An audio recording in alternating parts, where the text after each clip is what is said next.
Assalamualaikum warahmatullahi wabarakatuh. Saya Bayu Ragil Saputra dari kelas 12 TKR 2 akan menyampaikan materi tentang awal mula kedatangan Jepang di Indonesia. Pada bulan Januari dan Februari 1942, Jepang memasuki Indonesia. Yang menjadi sasaran utama adalah daerah-daerah produsen minyak bumi di Sumatera dan Kalimantan, seperti Tarakan, Balikpapan, Banjarmasin, Pontianak, Pekanbaru, Bukit Tinggi, dan Palembang jatuh ke tangan Jepang. Dimulai dari Tarakan pada tanggal 11 sampai 12 Januari, disusul pada tanggal 24 Januari yaitu Balikpapan yang merupakan sumber minyak. Pontianak jatuh pada tanggal 29 Januari. Samarinda juga direbut Jepang pada 3 Februari, dan terakhir Banjarmasin juga takluk pada tanggal 10 Februari tahun 1942. Pada 5 Februari, ekspansi Jepang terus ditingkatkan dengan jatuhnya lapangan terbang Samarinda II, yang waktu itu masih dikuasai oleh tentara Hindia Belanda atau KNIL.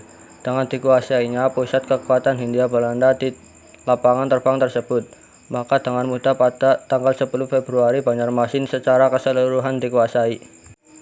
Jepang mendarat di Sumatera untuk pertama kalinya di Palembang pada tanggal 14 Februari 1942. 2 hari kemudian pada tanggal 16 Februari 1942, Palembang dan sekitarnya berhasil dikuasai oleh Jepang. Tentara Immanura pada tanggal 1 Maret 1942, tentaranya berhasil mendarat di 3 tempat sekaligus, yakni Teluk Banten, Eretan Wetan atau Indramayu, Jawa Barat, dan di Krangan atau Jawa Tengah. Pada tanggal 5 Maret 1942 di Bogor, Buitenzorg berhasil diduduki oleh Kolonel Nasu.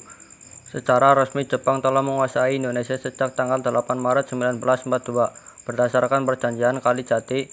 Isi perjanjian tersebut adalah pemerintah Hindia Belanda menyerah tanpa syarat kepada Jepang. Latar belakang melirik Indonesia memasuki era abad ke-20, kemajuan dalam bidang industri dan kepadatan penduduk di Jepang akhirnya membawanya menjadi negara penjajah.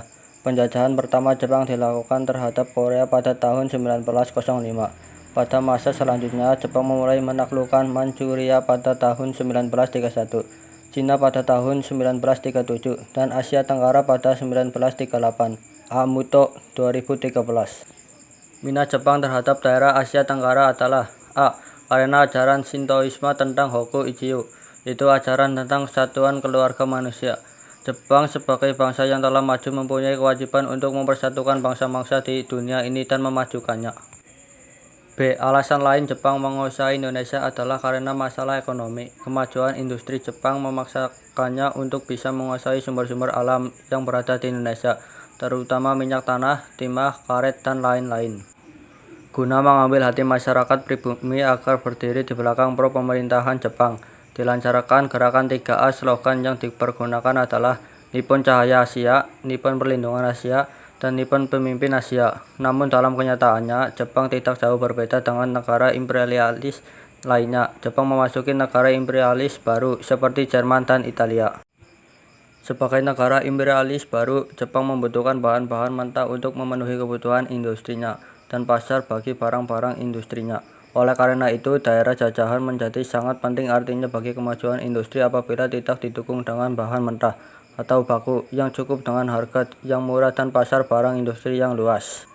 Dengan demikian, jelas bahwa tujuan kedatangan balentara Jepang ke Indonesia adalah untuk menanamkan kekuasaannya untuk menjajah Indonesia, artinya semboyan gerakan 3A dan pengakuan sebagai saudara tua merupakan semboyan yang penuh kepalsuan. Hal itu dapat dibuktikan dari beberapa kenyataan yang terjadi selama pendudukan balentara Jepang di Indonesia. Bahkan perlakuan pasukan Jepang lebih kejam sehingga bangsa Indonesia mengalami kesengsaraan.